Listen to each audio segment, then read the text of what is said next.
sekali hal di dalam hidup kita itu yang di luar kontrol kita. Walaupun kita yang memberikan yang terbaik, ternyata tidak bisa sesuai dengan harapan kita. Prestasi yang sudah saya ukir selama 8 tahun menjadi profesional dan 1 langkah lagi menjadi direktur utama gagal karena keadaan krisis. Akhirnya saya pulang ke Indonesia karena kehilangan pekerjaan, dan pada saat itu keadaan ekonomi Indonesia sedang morat-marit, mengalami krisis, dan juga bukan hanya krisis ekonomi tapi krisis multidimensi. Pada saat itu kalau saya melayangkan surat lamaran, melampirkan resume ke 10 perusahaan, yang akan nolak itu adalah 20 perusahaan. Surat penolakan yang saya terima itu pasti lebih dari 10 karena keadaan ekonomi Indonesia betul-betul lagi kurang baik. Akhirnya kebetulan pada saat itu keadaan kepepet, suatu hal yang akhirnya tidak pernah terpikirkan oleh saya harus masuk ke kuadran berikutnya adalah menjadi seorang pengusaha karena keterpaksaan, karena ketidakmampuan untuk mendapat suatu solusi lain untuk menghidupi diri sendiri. Nah, apa yang saya kerjakan mulai dari hal yang saya tahu pertama kali adalah hal tentang keuangan. Sebagai seorang penasehat analis keuangan daripada investasi waktu itu, yang terpikir pertama kali menjadi penasehat keuangan, menjadi konsultan keuangan. Jadi itu adalah awal saya sebagai entrepreneur. Bermula dari kantor yang hanya memiliki karyawan 2 orang, saya beserta partner saya, dan di kantor yang sangat kecil di Bilangan Kuningan itu sangat kecil kantornya, dan karpetnya kalau tidak salah warnanya pink.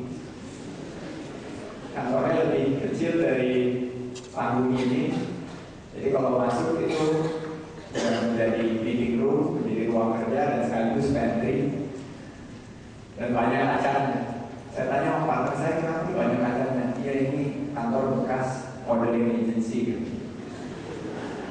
Tapi keadaan waktu itu sudah sangat tidak menguntungkan dan sangat nggak punya uangnya, kita tidak mampu mengganti karpet dan berkantor di yang lebih representatif. Akhirnya solusinya kalau kita ketemu klien, kita selalu ajak ketemu klien di kantornya atau di tempat-tempat di luar kantor kami, baik itu di hotel atau di kafe. Nah, usaha yang dimulai dari pintu kecil, akhirnya dengan kerja keras, alhamdulillah kurun waktu 15 tahun kurang lebih perusahaan itu tumbuh, berkembang dari perusahaan penasehat keuangan menjadi perusahaan investasi, dan saat ini alhamdulillah usaha itu sudah besar dan mempekerjakan lebih dari 20 orang di seluruh Indonesia. Nah, saya ingin sedikit sharing tentang bagaimana strategi memulai dan mengembangkan bisnis. Tentunya ini hanya untuk memicu diskusi kita nantinya, bukan bermaksud untuk menggurui atau bermaksud untuk memberi lecture, tapi lebih sebagai sharing, sebagai keinginan saya untuk berbagi agar sebagian dari mahasiswa-mahasiswi di sini yang lulus nanti bukan hanya menyiapkan resume atau menyiapkan surat lamaran kerja, tapi juga sudah memulai memikirkan bagaimana menciptakan rencana bisnis, bagaimana menciptakan business plan dan menuangkannya dalam bentuk yang konkret dan siap dieksekusi, sehingga begitu lulus kita bukan hanya menjadi pencari lapangan kerja, tapi kita bisa juga menciptakan lapangan kerja. Nah, ini kenapa entrepreneurship itu sendiri? Entrepreneurship itu dibutuhkan karena lebih dari 60% penciptaan lapangan kerja di Indonesia itu dan di seluruh dunia dihasilkan oleh kegiatan entrepreneurship.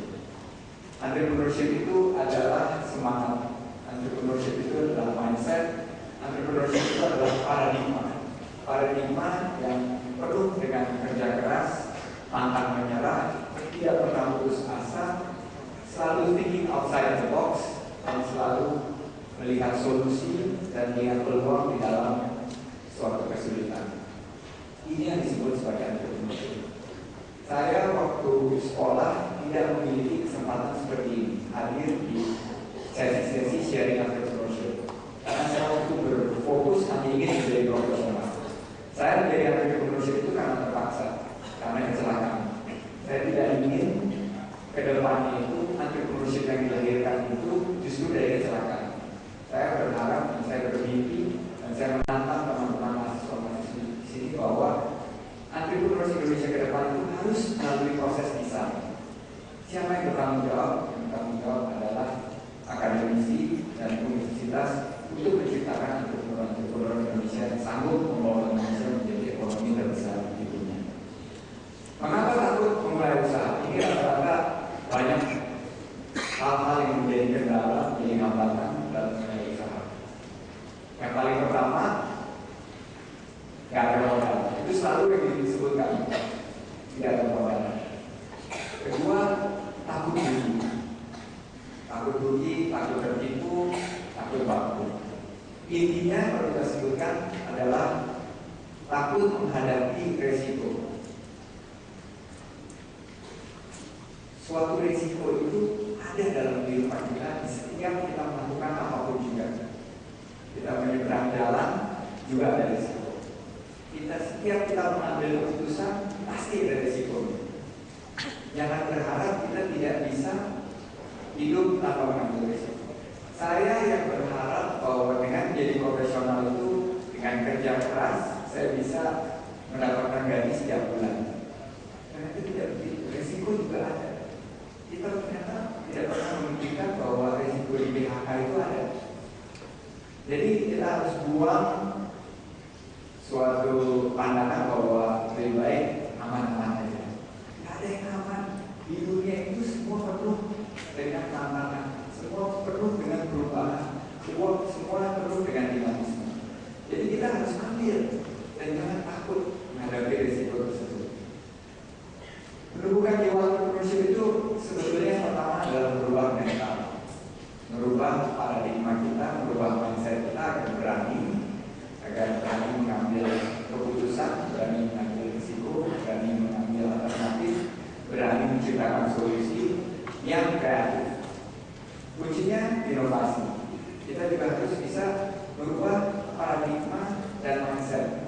Mindset saya dulu sebagai profesional yang mengharapkan gaji setiap bulan, di akhir bulan harus dirubah menjadi mindset yang menghasilkan penghasilan bagi karyawan-karyawan kita. Mental mencari lapangan kerja itu harus dirubah dan disolusikan menjadi penciptaan lapangan kerja.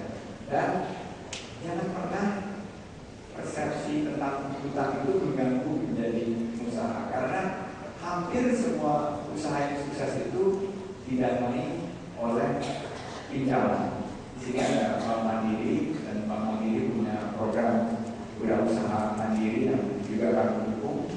Itu juga adalah salah satu bagaimana bisa mengenali potensi usaha dan mengembangkan usaha. Indonesia adalah negara yang paling rendah tingkat leverage atau tingkat pinjaman untuk usahanya terhadap produk domestik brutonya. Negara kita ini sudah dipandang sebagai negara berbangsa yang paling patuh berutang. Nah, ini memberikan suatu persepsi yang sangat negatif terhadap seluruh pengembangannya dan Indonesia. Sebuah bisnis plan yang baik pasti akan mampu berkembang dengan lebih baik kalau kita memiliki persepsi yang positif terhadap utang atau pinjaman. Tanpa modal bisa memulai usaha. Contohnya kawan saya di sini, Andrew Davis. Siapa yang tidak kenal Kaskus? Kaskus adalah sekarang menjadi komunitas terbesar online bukan hanya di Indonesia tapi salah satu yang terbesar di dunia. Ini dihasilkan bukan oleh modal yang besar, tapi hanya dengan networking, hanya melalui keahlian, hanya melalui suatu kepercayaan atau belief bahwa bisnis ini akan menghasilkan keuntungan yang besar. Mulai usaha juga tidak perlu kita memiliki suatu background yang kuat. Ternyata dengan network, dengan kepercayaan dan dengan kerja keras, Andrew Davis bisa menjadikan Kaskus ini salah satu komunitas dengan 1,6 juta unit member. Dan ini yang menurut saya sangat-sangat membuat kita bangga bahwa anak muda Indonesia juga bisa menghasilkan produk yang sangat-sangat diterima oleh dunia luar. Kalau tidak salah, Kaskus kemarin baru mendapatkan investasi daripada salah satu grup terbesar di Indonesia untuk menambah jaringannya. Berikutnya Elang. Ini adalah kawan saya dalam Gumilang, pemenang wirausaha mandiri juga. Tanpa modal yang besar, tapi dia mengerti pasar Indonesia yang membutuhkan perumahan murah, khususnya perumahan yang ramah lingkungan. Telah berhasil bikin pasar ini dan menciptakan suatu produk yang ramah lingkungan dan sangat-sangat affordable atau sangat-sangat bisa dijangkau oleh kantong middle class atau kelas menengah. Nah, sekarang Elang dengan bermodal yang sangat minim, dia bisa menciptakan perusahaan propertinya menjadi perusahaan salah satu yang sangat inovatif di Indonesia. Berikutnya, bermulai dari hobi, lalu Triadi. Siapa bilang hobi itu tidak bisa menghasilkan uang? Ternyata sekarang fotografi itu menjadi salah satu hobi yang bisa mendatangkan uang yang cukup banyak. Lalu Triadi ini adalah seorang pionir membuat suatu hobinya melakukan fotografi untuk menjadikan bisnis yang sangat baik. Dan yang harus berperan menurut saya di sini tadi saya sudah sebut tentunya Sivitas Akademika, bagaimana menciptakan kurikulum yang bisa mendorong entrepreneurship. Nah, saya akan bicara mengenai universitas, tapi sistem pendidikan Indonesia itu belum didesain untuk mendorong entrepreneurship. Saya ambil dari contoh putri kedua saya. Putri bungsu saya ini kebetulan senang kerajinan tangan, dia hobinya adalah melukis, dan selalu ini cerita saya sharing di mana juga bahwa membuktikan bahwa sistem pendidikan Indonesia itu belum mendukung kewirausahaan atau entrepreneurship. Pada suatu saat dia minta modal kepada saya. Minta modal untuk membuat gelang dan kalung dari manik-manik. Jadi dia mau beli manik-maniknya dan benangnya untuk membuat kalung tersebut. Saya bilang, hebat, berapa modalnya? X gitu. Itu bisa dijual berapa? Ya paling nggak keuntungannya bisa 2 kali lipat. Wah, hebat dong. Ya. Terbukti ternyata pada minggu kedua, minggu ketiganya, hasil daripada penjualannya itu dia tabung dalam celengan yang transparan. Jadi saya bisa lihat bahwa tabungannya bertambah. Pada bulan ketiga, tabungannya tidak bertambah lagi dan dia nggak murung. Saya tanya, kenapa tabungannya nggak bertambah? Dia jawab bahwa ternyata kegiatannya jual dan mendesain kalung dan gelang tersebut tidak bisa dilanjutkan. Saya tanya, kenapa tidak bisa dilanjutkan? Dia jawab, tidak boleh sama guru. Saya tanya, kenapa nggak boleh sama guru? Guru jawab bahwa, Amira, jangan dong jualan gelang dan kalung. Lalu kan ayahnya adalah konglomerat. Kenapa Amira harus menjual gelang dan kalung? Di sini saya shock bahwa kegiatan yang betul-betul dulu kembangkan jiwa dan semangat entrepreneurship itu dikerdilkan sebegitu rupa dalam konteks di masa anak itu sedang bertumbuh dan mengenali jiwa entrepreneurship.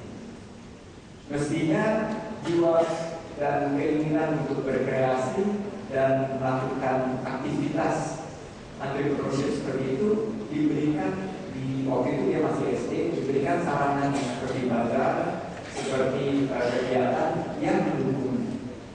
Nah, sekarang dari belajar dari situ saya selalu mencoba menularkan virus-virus entrepreneurship itu di kalangan kaum muda, khususnya di universitas maupun di sekolah-sekolah menengah atas dan lain-lain, untuk agar teman-teman di sistem belajar mengajar kita ini akan mendorong kegiatan entrepreneurship dan bukan melihat kegiatan entrepreneurship itu sebagai sebuah profesi yang kurang bermakna. Jadi itu adalah peran daripada dunia pendidikan. Peran dari dunia usaha seperti kami-kami ini yang sekarang sedang menjadi entrepreneur adalah turun ke bawah dan melakukan sharing. Makanya hari Minggu, walaupun banyak yang cenderung di rumah, saya luangkan waktu untuk turun air bersama-sama mahasiswa yang insya Allah menjadi entrepreneur sukses di Indonesia. Walaupun saya selalu bilang jangan terlalu berharap sama pemerintah, tapi pemerintah juga punya peran. Kasihan pemerintah kita mungkin sibuk ngurusin banyak sekali hal yang selama ini menjadi penghambat pembangunan, tapi sebetulnya peran pemerintah adalah memberikan iklim investasi dan iklim dunia usaha yang lebih kondusif. Saya kadang-kadang sedih untuk memulai suatu usaha atau mendirikan perusahaan bisa memakan waktu 3 sampai 6 bulan. Bandingkan dengan negara-negara, saya baru pulang dari Kazakhstan. Di Kazakhstan kalau memulai usaha kita perlu waktu 5 hari dan kita akan dapat siup PDP dan kelengkapan usaha yang lain. Di Indonesia kadang-kadang bisa sampai waktu 6 bulan. Nah, anak-anak itu kreativitasnya akan mati dalam jangka waktu 6 bulan dan akhirnya mereka tidak bisa menurunkan atau meneruskan semangat wirausaha mereka.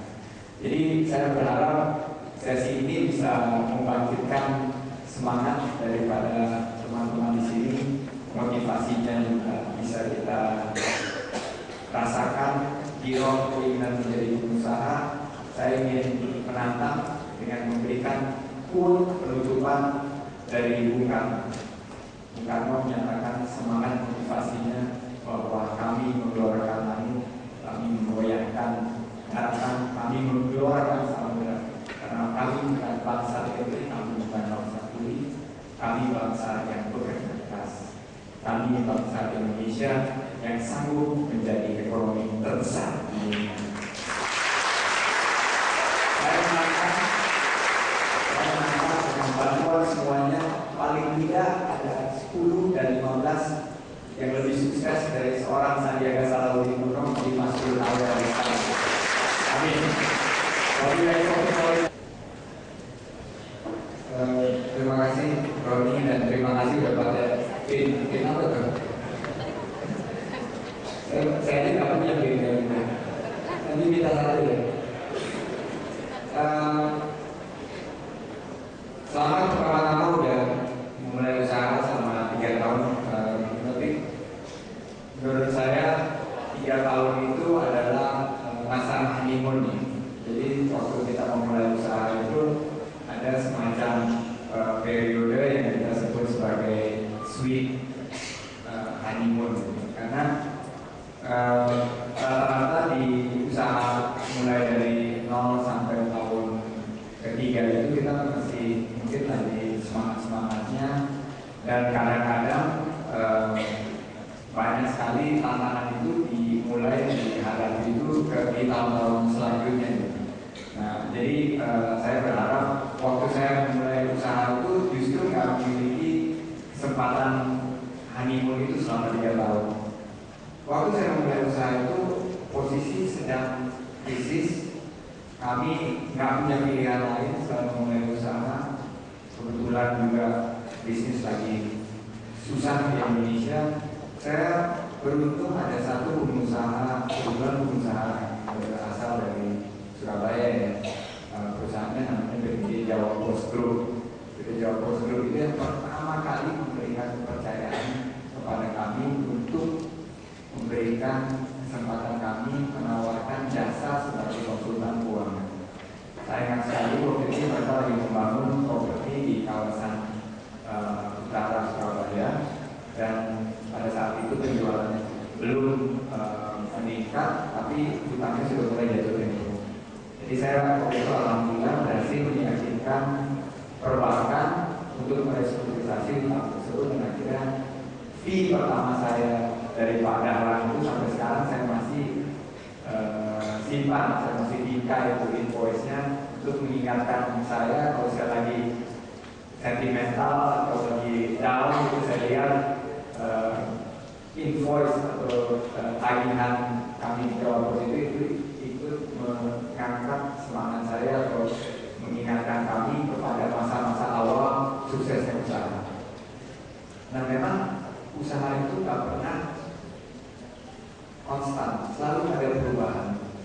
Kita setelah berhasil mendapatkan klien pertama itu mulai jalan bisnis, dan akhirnya pada satu saat pernah mendapat stagnasi. Kalau nggak salah tahun kedua, kita mengalami posisi stagnan, dan di sini adalah waktu klipnya, adalah lompatan kita.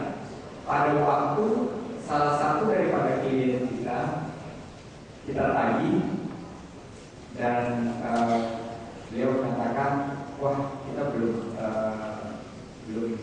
bisa selesaikan sekarang, datang 2 bulan lagi ke depan. Sementara kita harus membayar gaji karyawan dan membayar sewa kantor dan lain-lain.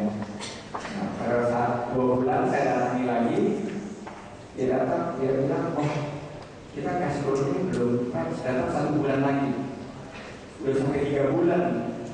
Pada bulan ketiga saya datang lagi katanya untuk menagih hasil jasa konsultasi kami itu.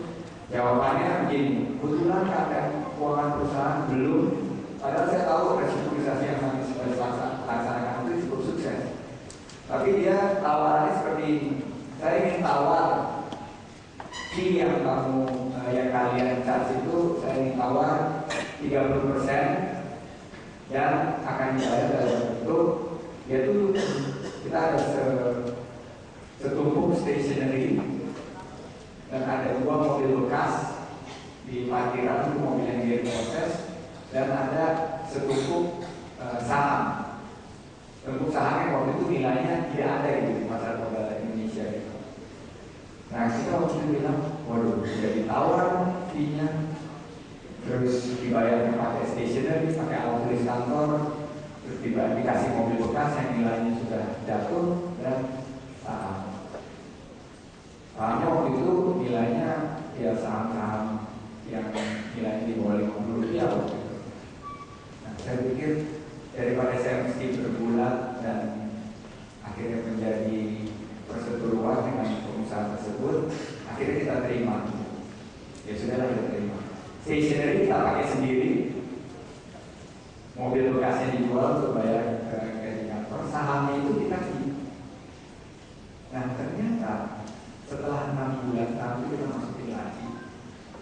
Setelah 6 bulan, kita lihat monitor, saham ini ternyata saham dari sebuah perusahaan yang bergerak di bidang batubara. Dulu batubara itu tidak ada yang lihat di Indonesia. Batubara itu adalah komoditas yang dianggap sebagai sunset, karena semua orang itu menganggap batubara itu adalah energi yang tidak akan diperlukan lagi di dalam perkembangan energi Indonesia dan dunia 50 tahun ke depan. Ternyata naik sampai pada satu saat kita lepas, bukan hanya fee kita yang terutama waktu itu bisa tercover, malah 2 kali lipat. Saya bicara sama partner saya, kalau begini caranya, kita ke depannya melakukan restrukturisasi perusahaan, kita tidak dibayarnya pakai saham aja. Nah, mulailah di situ transformasi kita dari kuadran sebagai penasihat keuangan, konsultan yang hanya dibayar fee, menjadi perusahaan investasi yang mendapatkan saham di setiap perusahaan yang kita restrukturisasi. Jadi di situ ternyata sekali lagi krisis membawa berkah. Krisis pertama saya di PHK menjadi berkah, saya menjadi pengusaha. Krisis kedua, fee ditawar dan dibayar dengan saham yang nggak ada nilainya itu menjadi berkah, menjadi ide kami untuk pindah kuadran dari perusahaan penasihat keuangan menjadi perusahaan investasi. Alhamdulillah setelah itu adalah lompatan kami yang terbesar. Semua perusahaan yang kami tangani kami bayar pakai saham. Sampai akhirnya saham-saham tersebut nilainya menjadi signifikan, dan akhirnya kita tidak perlu lagi menawarkan jasa untuk melakukan restrukturisasi, tapi kita sudah bisa melakukan aktivitas akuisisi dengan modalitas ini. Jadi itu adalah transformasi kita, bagaimana perusahaan yang dimulai hanya 3 orang saja sekarang alhamdulillah sudah ada dari Papua dan Aceh sampai Aceh dengan kurang lebih 20.000 pekerja yang dipekerjakan dalam perusahaan. Setelah ini terus terang saya terinspirasi, dan saya rasa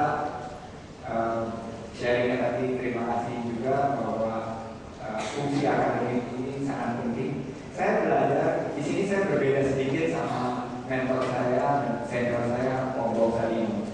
Kalau Om itu filosofinya adalah bagaimana melakukan just do it saja, lakukan saja, nyemplung dulu.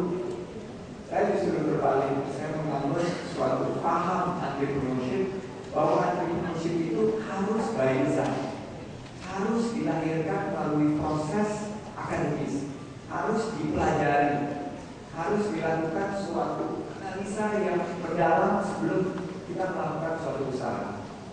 Nah, saya menganut paham itu karena saya melihat dari semua entrepreneur yang sukses, kalau kita lihat 70% itu adalah lulusan-lulusan dari universitas.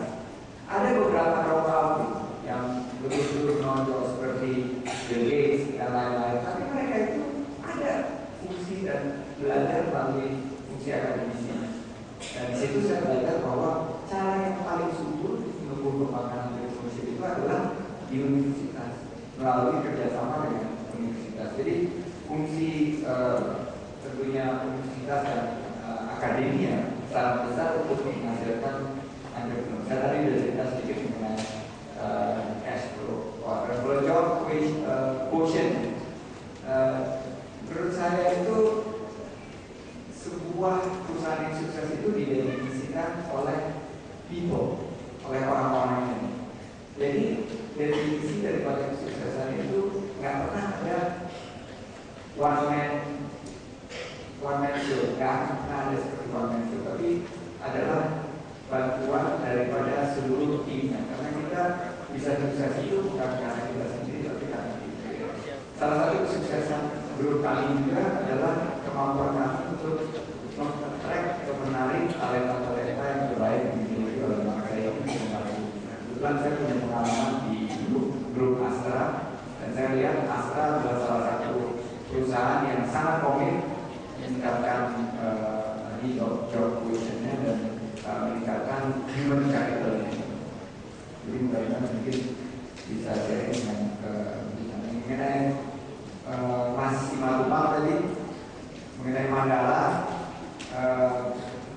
Mandala itu adalah, kalau saya lihat, memang suatu ikon di industri penerbangan, dan kebetulan bermula dari pertemanan. Saya kenal baik dengan Pak Biono Wiradinata. Beliau mengakuisisi Mandala, mengakuisisi Mandala setelah Mandala itu mengalami beberapa kecelakaan. Nah, setelah diakuisisi, Mandala itu berhasil membuat suatu layanan yang bisa diterima dan pernah meningkat dengan dan terpercaya, dan tidak memiliki catatan yang buruk dalam keselamatannya. Tapi karena salah eksekusi dan strateginya, akhirnya tutup kembali. Di sini saya melihat bahwa satu, industri penerbangan itu akan terus berkembang. Kalau kita setiap kali kita ke airport, mana-mana ada airport kosong, airport penuh semua nih. Dan setiap orang sekarang karena ada penerbangan low cost carrier atau penerbangan murah ini, semua bisa travel dengan uang di bawah 100.000. Kadang-kadang kita bisa ke kota-kota yang selama ini belum bisa kita bayangkan sebelumnya. Jadi Indonesia, tadi saya cerita, dalam 7 tahun terakhir berhasil menciptakan 7 juta kelas menengah baru setiap tahun. Jadi 7 tahun kali 7 sudah lebih dari 50 juta kelas menengah yang baru. Kelas menengah ini tiba-tiba ingin memiliki kemampuan untuk spending, beli motor, beli telepon. Dari mahasiswa-mahasiswa di sini saya yakin paling tidak punya satu handphone dan satu lagi handphone cadangan, pasti, karena peningkatan daripada kelas menengah kita. Penjualan motor juga meningkat. Semua orang juga ingin melakukan kegiatan turisme atau beraktivitas dan travel. Nah, dengan pertumbuhan seperti ini, mestinya penerbangan kita akan meningkat dengan baik kalau bisa memiliki eksekusi dan manajemen, dan juga produk yang betul-betul menjaga keselamatan. Nah, resiko yang kita hadapi ya tentunya ada. Tadi saya bercerita mengenai resiko. Ini adalah suatu keputusan yang sangat berani menurut saya untuk grup kami masuk ke dalam industri penerbangan. Tapi saya percaya secara fundamental Jadi strategi kami adalah melakukan akuisisi dengan eksekusi yang baik. Ini masih proses ya, selesai. Jadi ini masih dalam proses uji tuntas. Saya mohon doa restu dari komisi di sini supaya Mandala bisa terbang lagi semoga bulan Tes khusus ya, atau formula yang baku di dalam bagaimana kita menyikapi perubahan dan bagaimana kita mendorong diri kita untuk pindah kuadran. Pada saat itu saya nggak pernah berpikir bahwa ini ada suatu teori yang pindah kuadran dan lain-lain. Waktu itu semua yang dihadapi itu adalah survival atau bagaimana kita bisa tetap ngapung lah intinya. Dan memang keadaan itu sangat sulit ya. Jadi kadang-kadang saya berpikir gitu, seseorang itu harus dipojokkan pada suatu situasi yang betul-betul kepepet gitu ya. Baru dia memiliki suatu kreativitas, inovasi dan keberanian untuk memulai sesuatu. Nah, ternyata itu tidak perlu dilakukan gitu, bahwa kan banyak yang sering dengar gitu, power kepepet, power terpojok. Saya rasa sekarang ini justru kultur kita, dan ini dibentuknya ini di universitas mestinya, di akademia yang bisa merubah suatu kultur dan suatu perasaan nyaman itu di dalam seorang profesional itu di eliminir. Karena gini saya cerita ya,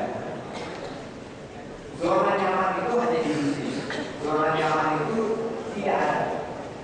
Jadi kalau tadi Mas Joko bilang bahwa ini kita juga punya tanggungan, semua juga punya tanggungan, semua juga punya kewajiban. Ya kita ada pengeluaran bulanan, ya sebagai aktivis juga ada pengeluaran bulanan.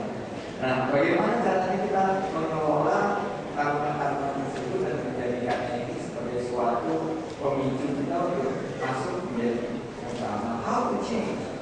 Saya usul sih ya, bahwa kalau memang belum berani terjun langsung itu dengan resign dari kantor atau resign dari perusahaan sebagai konsultan manajemen ini, yang mulai dengan suatu kegiatan usaha yang bermitra sama kebetulan saya ada teman yang juga memiliki usaha.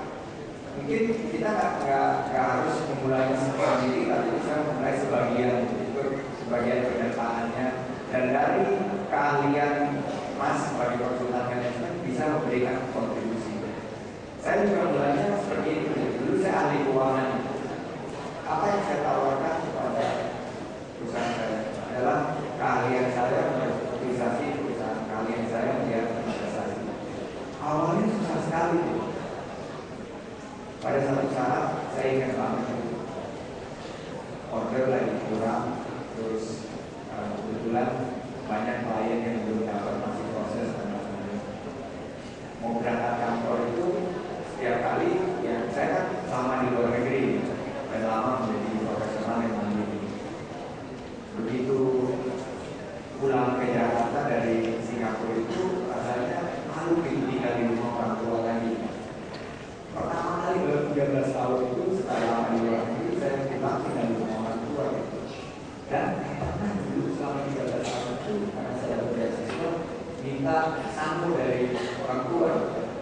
Tapi saya ingat sekali ibu saya waktu itu tahu keadaan putranya lagi di dalam keadaan kurang baik secara ekonomi, dia selalu menjaga kehormatan asing itu. Dia masukkan uang nggak banyak sih, makan siapnya dalam amplop, dia selipkan di dalam tas saya. Jadi saya tuh akan selalu ingat peran daripada ibu saya dalam keadaan yang sangat-sangat sulit tersebut. Dia tahu kalau saya nggak akan pinjam uang ke dia, tapi dia langsung dengan memberikan keberadaan tangan. Nah, di sini saya belajar bahwa kalau kita tidak di dalam situasi yang sangat terkait sampai seperti itu, memang susah berubah paradigma. Nah, paradigma itu bisa diubah dengan tadi yang saya lakukan, melakukannya bukan dengan bisnis, bukan dengan langsung membuat perusahaan besar, tapi melalui suatu proses transisi. Saya yakin keputusan yang diambil oleh setiap profesional yang masuk menjadi agrikultur sulit sekali. Tapi keputusan untuk jadi agrikultur itu sudah pasti penuh risiko dan sudah pasti lebih memberikan reward kepada Mas. Jadi saya tantang minggu depan pikirin lagi dengan baik-baik, mulai sesuatu dari sekarang dan lakukan sekarang, jangan tunda-tunda lagi. Kalau mau tunda-tunda lagi mungkin kesempatan ini tidak akan datang dua kali lagi menjadi pengusaha. Berarti investasi itu memang perlu risiko dan kadang-kadang kan kita kenal dengan high risk, high reward. Semakin tinggi risikonya, semakin tinggi returnnya. Jadi buat kami memang portfolio daripada investasi kami desain untuk sebagian itu memang melihat dari segi risiko yang bisa terkelola dan memiliki reward yang tinggi. Jadi kuncinya adalah eksekusi dan kuncinya adalah strategi. Itu balik lagi kepada manusia dan organisasi. Saya mengelola organisasi dan leadership saya itu dua hal sebetulnya. Satu, leadership by example. Leadership dengan memberi contoh.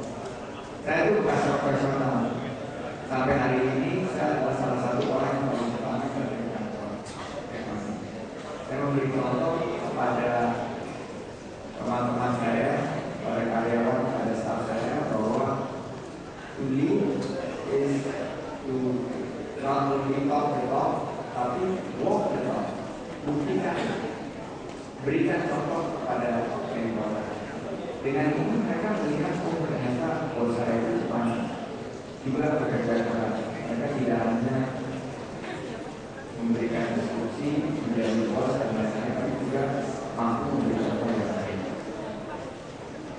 Kedua, to lead is to inspire. Kita harus bisa memberikan inspirasi kepada orang lain sekeliling kita. Karena kadang-kadang kalau memiliki suatu usaha itu kan kira-kira cuma diukur dengan uang. Bagaimana gajinya, berapa organisasinya dan lain-lain. Kalau mengenai suatu kerjaan dengan organisasi, saya rasa sulit untuk bersaing karena setiap perusahaan bisa saling banyak membayar. Saya berusaha menginspirasi, saya biasanya gagal menginspirasi yang di atas ya. Tapi teman-teman di kantor itu melihat bahwa inspirasi yang kita berikan itu adalah memberikan harapan kepada mereka bahwa harapan hari depan kalau bekerja di perusahaan kami itu lebih baik karena bisa memberikan signifikan kontribusi kepada lapangan kerja, kepada misalnya perusahaan dan akhirnya kepada organisasi sendiri. Dan itu adalah dua leadership teknik yang saya lakukan adalah by example dan with inspiration. Terakhir Mas Rizal yang dari teknik sipil, bapak saya juga sipil dulunya dan dia betul bekerja sebagai profesional. Tapi saya rasa paradigma bahwa dari teknik itu harus jadi profesional di BUMN itu harus dirubah gitu. Karena ada tiga hal yang akan mempengaruhi bisnis dan ekonomi ke depan. Satu adalah food, dua adalah energi, dan tiga adalah water. Energi dan water ini adalah betul-betul keahlian daripada teman-teman di sipil dan mekanik dan engineering. Kenapa? Kedepan itu renewable energy yang akan menjadi suatu sektor yang betul-betul yang akan menjadi primadona. Jadi kita lihat baik itu energinya adalah pembangkit listrik tenaga air, pembangkit listrik geothermal, atau pembangkit listrik yang sumber fuelnya itu adalah renewable, adalah menjadi primadona investasi ke depan. Sebagai seorang lulusan sipil, kalau kita memiliki suatu keberanian itu, kenapa nggak memulai perusahaan yang mengkhususkan diri, mengkhususkan atau spesialisasinya di pembangkit energi yang terbarukan, khususnya di bidang pendidikan. Nggak akan ada yang bisa ngalangin lulusan sipil karena kalian pekerjaannya itu adalah bikin bendungan atau memberikan suatu konstruksi yang terbaik terhadap pembangkit atau suatu perusahaan yang bergerak di bidang renewable energy. Jadi saya juga tantang mungkin ke depan saya berharap mungkin perusahaan Indonesia ada satu dua yang dikenal di regional sebagai perusahaan renewable energy yang terbesar dan dimulai dan dibesarkan oleh siswa-siswa dari ITS.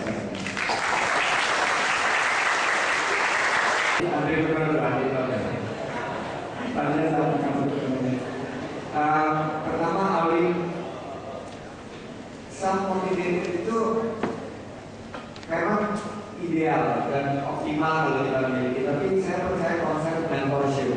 Kalau kita tidak bisa memotivasi diri sendiri, dan saya waktu itu pernah juga down waktu di awal-awal karir saya, cara saya memotivasi diri sendiri itu kebetulan saya punya keluarga yang mensupport 100% daripada keadaan pada waktu itu. Tapi waktu itu saya bilang, waktu sudah menjadi pengusaha itu, siapa sosok yang bisa memberi inspirasi saya?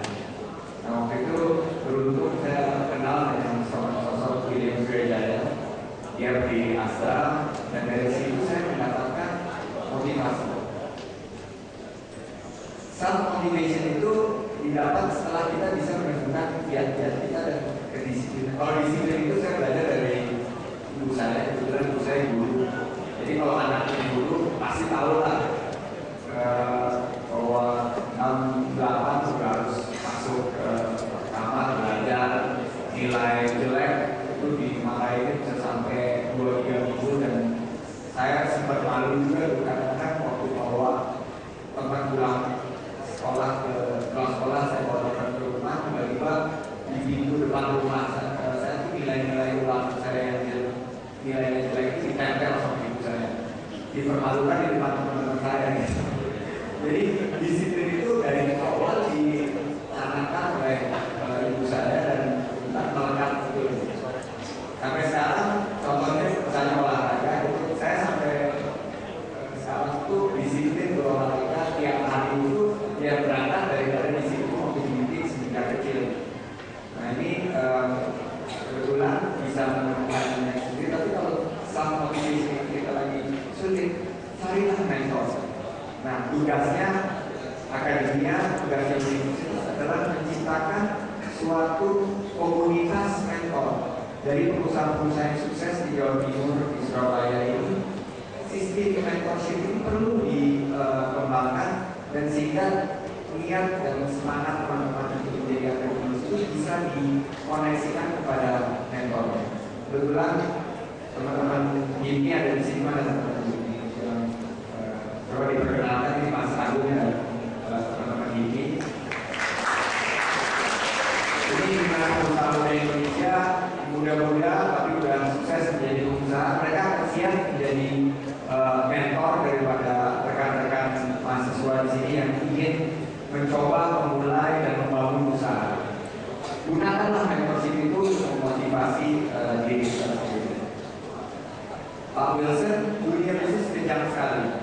Kejam, dan dunia bisnis itu lebih kejam lagi karena kultur di Indonesia yang saya suka cerita di sini, bahwa kultur kita itu adalah susah melihat orang senang dan senang melihat orang susah. Ini adalah fenomena dan realita yang kita hadapi sekarang. Kalau kita lihat TV tiap hari adalah terjadi tawuran, terjadi saling fitnah. Susah melihat orang senang melihat orang susah. Saya belajar waktu sekolah di Amerika. Kebetulan waktu di Amerika kalau musim dingin itu setiap habis hujan, terus cuaca itu drop di bawah beberapa derajat, itu akan terbentuk lapisan es yang sangat tipis, tidak terlihat dan licin. Nah kebetulan kami lagi makan di kafe Radia, ada 3 meja orang Indonesia, meja orang Amerika, dan meja mahasiswa dari India.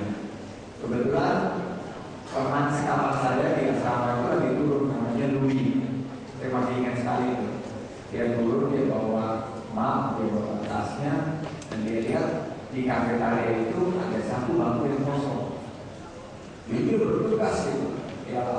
buka pintu melewati pelataran yang ada lapisan es yang tipis tersebut. Karena tipis nggak terlihat kan. Nah begitu dia mau lari, saya mau berdiri gitu. Saya mau berdiri mau kasih tahu dia. Teman saya di belakang, di samping saya pegang tangan seperti itu. Kita lihat gimana si Lulu. Pikiran saya dulu pasti jatuh lah, karena dia nggak melihat ada lapisan es dan dia lari. Ya betul saja. Si Lulu itu lari, kepleset, terpelanting, tasnya copot, maka tersebar kemana-mana. Tebak reaksi dari 3 meja yang ada di kabinet tersebut. Pertama-tama meja orang Indonesia. Apa reaksinya? Ketawa, cekikikan, terpingkal-pingkal, ada yang sampai jatuh di tangan megangin perut. Ketawa, ini ketawain. Tapi saya kaget dan saya shock melihat reaksi 2 meja di samping saya. Meja orang Amerika langsung 2 dari mereka itu menghampiri si Louis itu, dia bantu angkat, dia tanya, "Are you okay? Are you hurt? Sakit nggak?" Ada satu lagi orang yang membereskan mapnya dia dan ngangkat tasnya membantu si Louis. Yang lebih mencengangkan lagi, meja orang India. Saya lihat ada satu orang India dengan inovasi dia demi membuat di bawah kertas sebuah pengumuman. Slippery wet, be careful. Hati-hati, licin dan ditempel di depan pintu. Jadi supaya orang lain tidak mengalami kecelakaan yang sama seperti itu. Orang Indonesia yang sedarah, sebangsa, setanah air sama sini ketawa. Bangsa lain itu membantu dan mengingatkan agar tidak terjadi kecelakaan tersebut. Nah ini memberikan pelajaran kepada kita bahwa kita harusnya memiliki semangat positif, memiliki semangat optimis, memiliki semangat bahwa bangsa Indonesia itu bisa kalau kita saling mendukung, bukan saling menjatuhkan. Ayo teman-teman UTR, kita saling mendukung dan buat Indonesia sekarang. Itu sebagai jawaban untuk Mas Andiko juga. Indonesia Setara adalah gerakan baru yang saya gulirkan. Gerakan ini berharap bahwa Indonesia ini, bangsa besar ini mulai bermimpi besar, mulai berpikir besar, mulai bertindak besar, mulai merealisasikan semua potensinya sehingga bisa dianggap sebagai bangsa besar oleh bangsa-bangsa lainnya di dunia. Kita punya potensi yang melimpah, kita punya sumber daya alam yang besar, kita punya sumber daya manusia yang sangat-sangat, ya olimpiade juga olimpiade fisika kita punya putra-putra yang sangat penting. Nah ini akhirnya bisa menjadi potensi agar Indonesia itu berkembang. Kita memiliki kemampuan untuk mengekspor kelapa sawit, tapi kita mengimpor sampo dan mengimpor sabu. Kita mengekspor coklat, tapi mengimpor produk seperti Cornello dan makmur seperti itu. Nah ini kan suatu keadaan yang sangat-sangat disharmoni dan sangat-sangat ironis. Nah ini yang konkretnya kita akan mendorong UMKM kita agar bisa mencapai suatu kesetaraan. Kita tidak hanya ingin ada McDonald's dan Pizza Hut yang ada di Indonesia, tapi pada satu hari saya berpikir mudah-mudahan rawon setan khas Surabaya juga ada di New York dan di Sekian